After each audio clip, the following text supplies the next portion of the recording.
President, thank you. Right after workers for Stellantis, known as the old name Stellantis, was Daimler Chrysler plant in Toledo. They make the Jeep Cherokee, union-made workers in Toledo, Ohio, my state.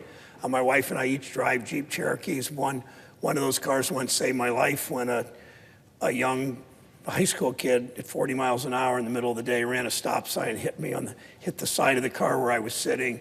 Essentially no injury because these are well-made American cars by union labor. I went to the picket line Friday morning, talked with a lot of workers, and I know many of them.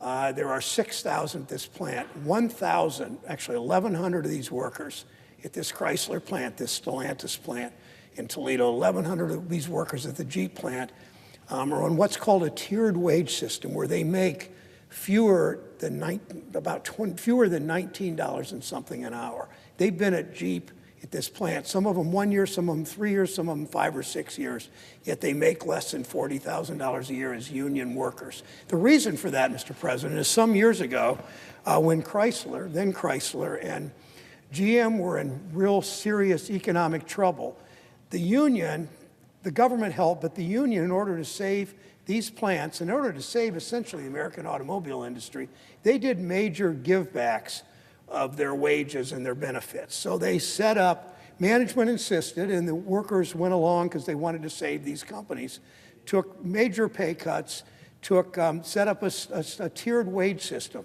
So new workers, hundreds and hundreds, over 1,000 at this plant of 6,000 union workers, were making substandard wages. That's troubling enough that those workers years later still are making those substandard wages. In some cases, you can't support a family on these wages. Yet, that's when Chrysler and GM were in such economic trouble. Since then, we know how well Chrysler, Stellantis now, and GM are doing. We know how well they're doing by a number of measurements. Number one, Stellantis, I always think of them as Chrysler or Jeep in my state. Stellantis made $12 billion just in this calendar year alone. This company made $12 billion. So when they were in trouble, the workers, by giving up a lot, making sacrifices, saved them. But now that these companies are so profitable, $12 billion just this year alone, Stellantis, they've essentially given nothing back to the workers, and they're unwilling to provide the workers a decent benefits, wages, all of those things. Now, at the same time, I met an entry-level worker there. She just started. She makes, the CEO of Stellantis makes 850 times what this worker makes. 850 times what this worker makes. The CEO of Stellantis makes 365 times what the average worker at Chrysler, the average worker at Stellantis makes in that plant and other plants around the country. So the fact is, these workers, clearly we come down on the side of these workers. The industry has done very well because of America's economic system. The industry's done very well because they've had the opportunity to do well in this country because the workers sacrifice so much. And that's why I will go back to the picket line.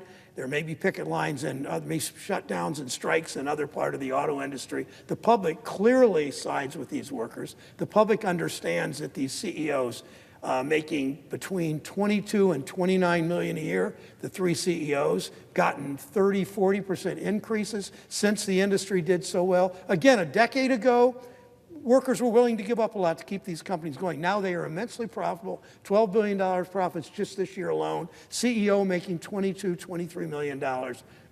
Auto industry simply not willing to come to the table and negotiate in good faith so these workers can share in the prosperity they created. And we know it not only hurts those workers when they're only making $16 an hour, it hurts the community. It hurts Toledo. It hurts Lucas County. It hurts Wood County, those communities that don't have the taxes they would if these workers were making decent wages and don't have the economic prosperity they would if these workers were making decent wages in buying, spending a little more at the grocery store, on movies, on clothes, on all the things that help to create a prosperous economy. So no question, I'll continue to stand with workers. I think most of the Senate stands with workers. I know most of the American people stand with these workers.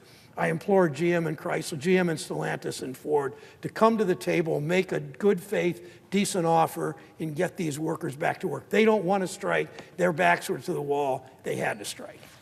I yield the floor.